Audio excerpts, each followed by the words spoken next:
વિદ્યાર્થી મિત્રો, આજે આપણે પ્રકરણ 12 વર્તુળ સંબંધિત ક્ષેત્રફળ વિશે અભ્યાસ શરૂ કરીશું.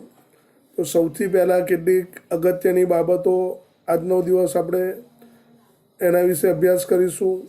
એમાં આપણા દૈનિક જીવનમાં આપણે એક અથવા બીજી રીતે વર્તુળના આકારને સંબંધિત ઘણી બધી વસ્તુઓના પરિચયમાં આવીએ છીએ, જેમ કે સાયકલનું પૈડું, ગોળાકાર કેક, ગટરનું ઢાંકણું, આવી ઘણી બધી વસ્તુઓ આ રીતે આપણે જોતા હોઈએ. એટલે ઘણી વખત આપણે એ વસ્તુઓની પરિમિતિ અથવા ક્ષેત્રફળ પણ શોધવું પડે. તો સૌથી પહેલાં વર્તુળની પરિમિતિ અને ક્ષેત્રફળ વિશે જાણીએ. તો વર્તુળની પરિમિતિને વર્તુળનો પરિઘ કહેવામાં આવે. વર્તુળની પરિમિતિને વર્તુળનો પરિઘ કહેવામાં આવે. વર્તુળના પરિઘ અને વ્યાસનો ગુણોત્તર અચળ છે. વર્તુળના પરિઘ અને વ્યાસનો ગુણોત્તર અચળ છે, જેને ગ્રીક અક્ષર પાઈ દ્વારા દર્શાવવામાં આવે. એટલે કે પરિઘ છેદમાં વ્યાસ બરાબર પાઈ. પરિઘ છેદમાં વ્યાસ બરાબર પાઈ. હવે આ પાઈ એક અસમય સંખ્યા છે. પાઈ એક અસમય સંખ્યા છે. પાઈની આશરે કિંમત, એનું આસન્ન મૂલ્ય 22/7 અથવા દશાંશ ચિહ્નમાં લખીએ તો 3.14 એનો ઉપયોગ થાય. જો કોઈ અન્ય ઉલ્લેખ ના કર્યો હોય તો આખા પ્રકરણમાં આપણે પાઈની કિંમત 22/7નો ઉપયોગ કરવાનો રહેશે. હવે જો વર્તુળનો વ્યાસ આપ્યો હોય તો વર્તુળનો વ્યાસ એટલે કે પરિઘ શોધવાનું હોય વ્યાસ પરથી, તો વર્તુળનો પરિઘ બરાબર પાઈ ગુણ્યા ડી. ડી એટલે વર્તુળનો વ્યાસ. જો ત્રિજ્યા આપી હોય, વર્તુળની ત્રિજ્યા આર, તો વર્તુળના પરિઘનું સૂત્ર બને વર્તુળનો પરિઘ બરાબર 2πr. બરાબર, વર્તુળની ત્રિજ્યા આર આપી હોય તો વર્તુળનો પરિઘ બરાબર 2πr. હવે વર્તુળનો વ્યાસ ડી આપ્યો હોય અને વર્તુળનું ક્ષેત્રફળ શોધવાનું કીધું હોય તો એના માટેનું સૂત્ર છે વર્તુળનું ક્ષેત્રફળ બરાબર પાઈ ડી વર્ગ છેદમાં 4.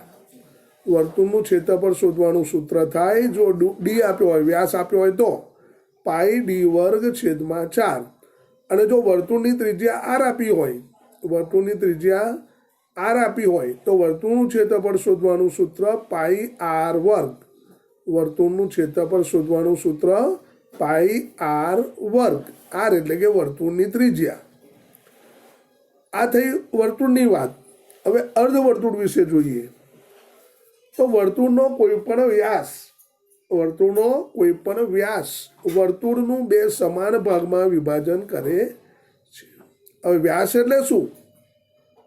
તો વર્તુળના કેન્દ્રમાંથી પસાર થતી મોટામાં મોટી જીવા, એને વર્તુળનો વ્યાસ કહેવામાં આવે. બરાબર, તો વર્તુળનો કોઈ પણ વ્યાસ વર્તુળનું 2 સમાન ભાગમાં વિભાજન કરે છે. આ દરેક ભાગને અર્ધવર્તુળ કહેવાય. 2 ભાગ થાય એટલે બંને અર્ધવર્તુળ બને. તો આર ત્રિજ્યાવાળા અર્ધવર્તુળ માટે અર્ધવર્તુળની પરિમિતિ બરાબર 1/2 ગુણ્યા વર્તુળની પરિમિતિ પ્લસ 2 ગુણ્યા ત્રિજ્યા એટલે કે વ્યાસ. અર્ધવર્તુળની પરિમિતિ બરાબર 1/2 ગુણ્યા 2πr. 2 કેન્સલ એટલે પાઈ આર રહેશે પ્લસ 2r એટલે કે પાઈ આર પ્લસ 2r. અર્ધપરિઘ પ્લસ 2r એટલે વ્યાસ. અર્ધપરિઘ પ્લસ વ્યાસ. હવે અર્ધવર્તુળનું ક્ષેત્રફળ બરાબર શું? તો વર્તુળનું ક્ષેત્રફળ એના અડધા એટલે કે 1/2 ગુણ્યા વર્તુળનું ક્ષેત્રફળ એટલે કે 1/2 ગુણ્યા પાઈ આર વર્ગ. હવે વાત આવી વર્તુળનું ચતુર્થાંશ. વર્તુળનો ચતુર્થાંશ. તો વર્તુળના 2 પરસ્પર લંબ હોય તેવા વ્યાસ દ્વારા વર્તુળનું 4 સમાન ભાગમાં વિભાજન થાય છે. વર્તુળના 2 પરસ્પર લંબ હોય તેવા વ્યાસ દ્વારા વર્તુળનું 4 સમાન ભાગમાં વિભાજન થાય છે. તો આ દરેક ભાગને વર્તુળનું ચતુર્થાંશ કહેવાય. આ દરેક ભાગને વર્તુળનું ચતુર્થાંશ કહેવાય. હવે આર ત્રિજ્યા ધરાવતા વર્તુળના ચતુર્થાંશ માટે વાત કરીએ, જેની ત્રિજ્યા આર હોય, તો વર્તુળના ચતુર્થાંશની પરિમિતિ બરાબર 1/4 ગુણ્યા વર્તુળનો પરિધ પ્લસ 2r, એટલે કે πr/2 પ્લસ 2r બરાબર πr/2 પ્લસ 2r. વર્તુળના ચતુર્થાંશનું ક્ષેત્રફળ બરાબર શું? તો 1/4 πr².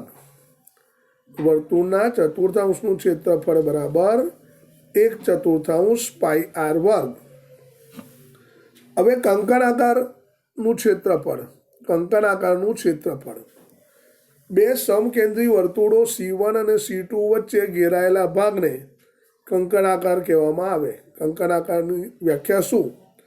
તો બે સમકેન્દ્રી વર્તુળો C1 અને C2 વચ્ચે ઘેરાયેલા ભાગને કંકણાકાર કહેવામાં આવે છે. અહીંયા આકૃતિ આપ જોઈ શકો છો. બે વર્તુળ છે C1 અને C2. C1 વર્તુળની ત્રિજ્યા કેપિટલ R અને C2 વર્તુળની ત્રિજ્યા સ્મોલ r. ધારો કે O કેન્દ્રવાળા બે સમકેન્દ્રીય વર્તુળો C1 અને C2ની ત્રિજ્યાઓ અનુક્રમે કેપિટલ R અને સ્મોલ r છે, જ્યાં કેપિટલ R સ્મોલ r કરતાં મોટા છે. તો આ કંકણાકારનું ક્ષેત્રફળ બરાબર શું? તો વર્તુળ C1નું ક્ષેત્રફળ માઇનસ વર્તુળ C2નું ક્ષેત્રફળ, એટલે કે pi capital R² minus pi small r². Pi common કાઢીએ તો પાઈ કૌંસમાં R1 capital R² minus small r². હવે r² માઇનસ સ્મોલ r² બે ભાગ, એટલે કે પાઈ r પ્લસ r અને r માઇનસ r. અહીંયા r માઇનસ r એ કંકણાકારની પહોળાઈ દર્શાવે છે. r માઇનસ r એ કંકણાકારની પહોળાઈ દર્શાવે છે. હવે વર્તુળાકાર પૈડાએ એક પરિભ્રમણમાં કાપેલું અંતર. વર્તુળાકાર પૈડું લઈએ અને એક આંટો મારે, એમાં કેટલું અંતર કાપે? તો પૈડાના પરિધ જેટલું. પૈડાના પરિધ જેટલું, એટલે કે 2 પાઈ r જેટલું અંતર કાપે. r એટલે પૈડાની ત્રિજ્યા. ઝડપના એકમનું રૂપાંતરણ કરવું હોય તો કઈ રીતે? કિલોમીટર પ્રતિ કલાક આપ્યા હોય, ધારો કે x કિલોમીટર પ્રતિ કલાક, તો એને મીટર પર સેકન્ડમાં ફેરવવા હોય તો શું થાય? તો x કિલોમીટર છે એના મીટર કરવા પડે, એટલે 1000 વડે ગુણવા પડે. છેદમાં 1 કલાક છે એની મિનિટ કરવા 60 વડે ગુણવા પડે, અને મિનિટની સેકન્ડ કરવા બીજા 60 વડે ગુણવા પડે. એટલે કે x ગુણ્યા 1000 છેદમાં 3600 કરીએ તો આપણને જવાબ મળે મીટર પર સેકન્ડમાં. એટલે કે છેદ ઉડાવીએ તો 5x છેદમાં 18 મીટર પર સેકન્ડ. કિલોમીટર પ્રતિ કલાક હોય એને 5 છેદમાં 18 વડે ગુણી કાઢો તો મીટર પર સેકન્ડ મળે. અને એ રીતે મીટર પર સેકન્ડ આપ્યા હોય, x મીટર પર સેકન્ડ, એના કિલોમીટર પ્રતિ કલાક કરવા હોય તો 18 છેદમાં 5 વડે ગુણવા પડે. x મીટર પર સેકન્ડ હોય તો 18 છેદમાં 5 ગુણ્યા x કરીએ તો કિલોમીટર પ્રતિ કલાક મળે. હવે નવો ટોપિક, વર્તુળના વૃતાંશ અને વૃત્તખંડનું ક્ષેત્રફળ. તો સૌથી પહેલા પ્રશ્ન એ થાય કે વર્તુળનું ચાપ એટલે શું? તો વર્તુળ પરના બે બિંદુઓ વચ્ચેના વર્તુળના ભાગને વર્તુળનું ચાપ કહેવાય. વર્તુળ પરના બે બિંદુઓ વચ્ચેના વર્તુળના ભાગને વર્તુળનું ચાપ કહેવાય. ચાપની લંબાઈને L દ્વારા દર્શાવવામાં આવે. ચાપની લંબાઈને L દ્વારા દર્શાવવામાં આવે. વર્તુળના 3 ચાપ. પહેલો લઘુચાપ જોઈએ તો વર્તુળના જે ચાપની લંબાઈ વર્તુળના પરિધના અડધાથી ઓછી હોય તેને લઘુચાપ કહે છે. શું કહેવાય? વર્તુળના જે ચાપની લંબાઈ વર્તુળના પરિધના અડધાથી ઓછી હોય તેને લઘુચાપ કહેવાય. APB લઘુચાપ છે. આકૃતિ અહીંયા આપી છે, એમાં APB લઘુચાપ છે. ગુરુચાપ જોઈએ તો વર્તુળના જે ચાપની લંબાઈ વર્તુળના પરિધના અડધાથી વધારે હોય વર્તુળના પરિધના અડધાથી વધારે હોય તેને ગુરુચાપ કહે છે. તો આ આકૃતિ આપી છે, એમાં એ ક્યુ બી જુઓ અડધા કરતાં વધારે છે લંબાઈ, એટલે કે એ ક્યુ બી ગુરુચાપ છે.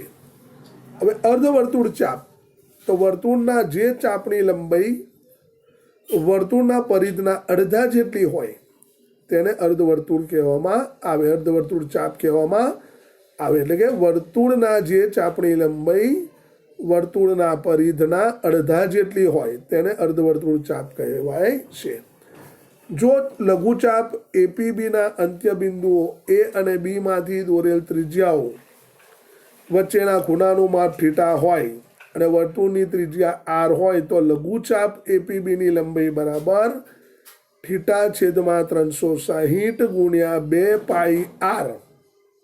લઘુચાપની લંબાઈ બરાબર થીટા છેદમાં 360 ગુણ્યા 2 પાઈ આર. છેદ ઉડાવીશું તો પાઈ આર થીટા છેદમાં 180. અને ગુરુચાપ એક્યુબીની લંબાઈ બરાબર પરિધ માઇનસ લઘુચાપની લંબાઈ, પરિધ માઇનસ લઘુચાપની લંબાઈ, એટલે કે 2 પાઈ આર માઇનસ થીટા છેદમાં 360 ગુણ્યા 2 પાઈ આર. હવે લઘુચાપની લંબાઈ પ્લસ ગુરુચાપની લંબાઈ બરાબર વર્તુળનો પરિધ, એ તો આપણને ખ્યાલ આવી જાય. લઘુચાપની લંબાઈ પ્લસ ગુરુચાપની લંબાઈ બરાબર વર્તુળનો પરિધ. વૃતાંશ, તો ત્રિજ્યાઓ અને વર્તુળના ચાપ વચ્ચે ઘેરાયેલો ભાગ એને વર્તુળનો વૃતાંશ કહેવાય. શું? બે ત્રિજ્યાઓ અને વર્તુળના ચાપ વચ્ચે ઘેરાયેલો પ્રદેશ તેને વર્તુળનો વૃતાંશ કહેવાય. લઘુ વૃતાંશ, બે વૃતાંશ થાય, ગુરુ વૃતાંશ અને લઘુ વૃતાંશ. તો એમાં લઘુ વૃતાંશ જોઈએ તો જે વૃતાંશને સંગત ચાપ લઘુચાપ હોય, જે વૃતાંશને સંગત ચાપ લઘુચાપ હોય તે વૃતાંશને લઘુ વૃતાંશ કહેવાય. અહીંયા છાયાંકિત પ્રદેશ જુઓ, એ ઓ એ પી બી, ઓ એ પી બી લઘુ વૃતાંશ દર્શાવે છે.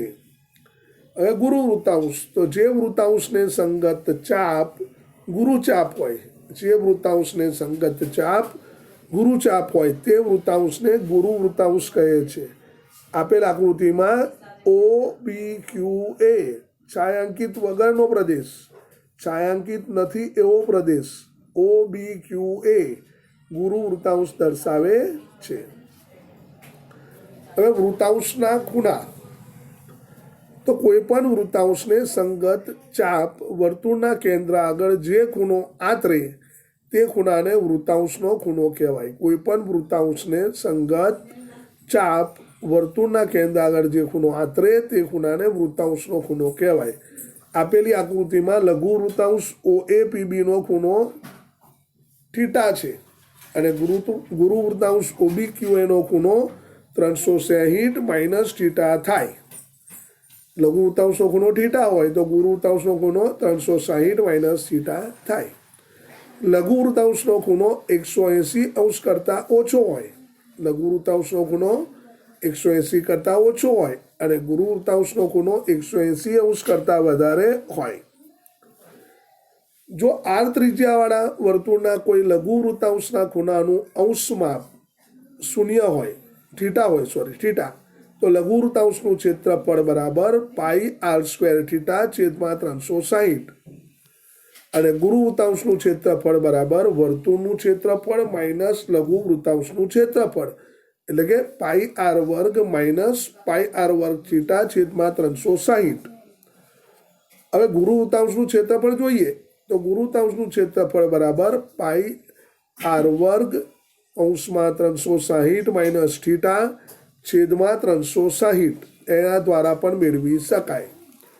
હવે લઘુ વૃતાંશ ઓ એ બીબીની પરિમિતિ બરાબર શું? તો ઓ એ ત્રિજ્યા પ્લસ ઓબી ત્રિજ્યા પ્લસ ચાપ એબીની લંબાઈ એલ, એટલે કે આર પ્લસ એલ, એટલે કે 2r પ્લસ થીટા છેદમાં 360 ગુણ્યા 2 પાઈ આર. હવે વર્તુળનો વૃત્તખંડ, તો જીવા અને તેના બંનેમાંથી કોઈ પણ ચાપ વચ્ચેના પ્રદેશને વર્તુળાકાર પ્રદેશનો વૃત્તખંડ અથવા સરળ રીતે વર્તુળનો વૃત્તખંડ કહેવામાં આવે. જીવા અને તેના બંનેમાંથી કોઈ પણ ચાપ વચ્ચેના પ્રદેશને વર્તુળાકાર પ્રદેશનો વૃત્તખંડ અથવા સરળ રીતે વર્તુળનો વૃત્તખંડ કહેવામાં આવે. અથવા બીજી વ્યાખ્યા કે વર્તુળની કોઈપણ ચાપ અને તેના અંત્યબિંદુઓને જોડતી જીવાથી ઘેરાયેલા પ્રદેશને વર્તુળનું વૃત્તખંડ કહેવામાં આવે. ચાપ અને તેને જોડતી બે જીવા એ વચ્ચેનો પ્રદેશ એને વૃત્તખંડ કહેવાય. લઘુ વૃત્તખંડ, તો જે વૃત્તખંડને સંગત ચાપ લઘુચાપ હોય, જે વૃત્તખંડને સંગત ચાપ લઘુચાપ હોય તે વૃત્તખંડને લઘુ વૃત્તખંડ કહેવાય. અથવા અર્ધવર્તુળથી નાના વૃત્તખંડને લઘુ વૃત્તખંડ કહેવાય. અર્ધવર્તુળથી નાના વૃત્તખંડને લઘુ વૃત્તખંડ કહેવાય. બરાબર. લઘુ વૃત્તખંડ APB અહીંયા દર્શાવેલો છે.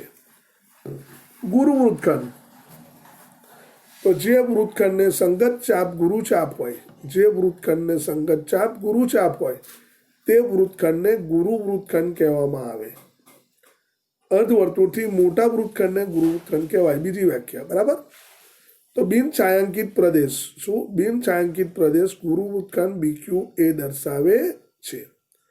તો સૂત્ર જોઈએ તો લઘુ વૃત્તખંડનું ક્ષેત્રફળ બરાબર લઘુ વૃત્તાંશનું ક્ષેત્રફળ માઇનસ એને સંગત ત્રિજ્યાઓ અને જીવા દ્વારા બનતા ત્રિકોણનું ક્ષેત્રફળ. લઘુ વૃત્તાંશમાંથી ત્રિકોણનું ક્ષેત્રફળ બાદ કરીએ તો લઘુ વૃત્તખંડનું ક્ષેત્રફળ મળે. હવે લઘુ વૃત્તખંડ APBનું ક્ષેત્રફળ બરાબર લઘુ વૃત્તાંશ OAPBનું ક્ષેત્રફળ માઇનસ ત્રિકોણ OABનું ક્ષેત્રફળ. ત્યાર પછી ગુરુ વૃત્તખંડનું ક્ષેત્રફળ બરાબર વર્તુળનું ક્ષેત્રફળ માઇનસ સંગત લઘુ વૃત્તખંડનું ક્ષેત્રફળ. એ બાદ કરી નાખવાનું લઘુ વૃત્તખંડનું ક્ષેત્રફળ. ત્રિકોણ OABનું ક્ષેત્રફળ દ્વારા પણ મેળવી શકાય. હવે લઘુ વૃત્તખંડનું ક્ષેત્રફળ બરાબર θ/360 πr વર્ગ માઇનસ sin θ/2 cos θ/2 r વર્ગ. તમારે આ સૂત્રનો ઉપયોગ કરવાનો નથી, તમારે ઉપરના સૂત્રનો જ ઉપયોગ કરવાનો. ત્યાર પછી લઘુ વૃત્તાંશનું ક્ષેત્રફળ બરાબર બીજી એક સૂત્ર છે. લઘુ વૃત્તાંશનું ક્ષેત્રફળ શોધવાનું θ/360 ગુણ્યા πr વર્ગ. એ તો આપણને ખબર છે, પણ આપણે 1/2 સામાન્ય કાઢીએ તો 1/2 ગુણ્યા θ/360 ગુણ્યા 2 πr ગુણ્યા r, એટલે કે 1/2 અને 2 πr θ/360 એટલે કે L અને R એટલે કે 1/2 RL. લઘુ વૃત્તાંશનું ક્ષેત્રફળ શોધવાનું બીજું સૂત્ર છે 1/2 RL. તો વિદ્યાર્થી મિત્રો, આ બધા જ સૂત્રો જો તમે વ્યવસ્થિત આજે પાકા કરી નાખશો તો સોમવારે જે બીજો પીરિયડ છે એમાં જ્યારે હું દાખલા સમજાવીશ બોર્ડ પર ત્યારે તમને આ સૂત્રો ઘણા કામ લાગશે અને દાખલો સમજવામાં સહેલાઈથી સમજી શકશો. બરાબર. એટલે આ સૂત્રો એકદમ પાકા કરી નાખવાના. હોમવર્કમાં તમારે બધા જ સૂત્રો 3 વાર લખવાના છે, એટલું ધ્યાન રાખજો. બરાબર. નોટ ચેક કરવાની છે. હા, એટલે 100% લખીને રાખવા. ઓકે.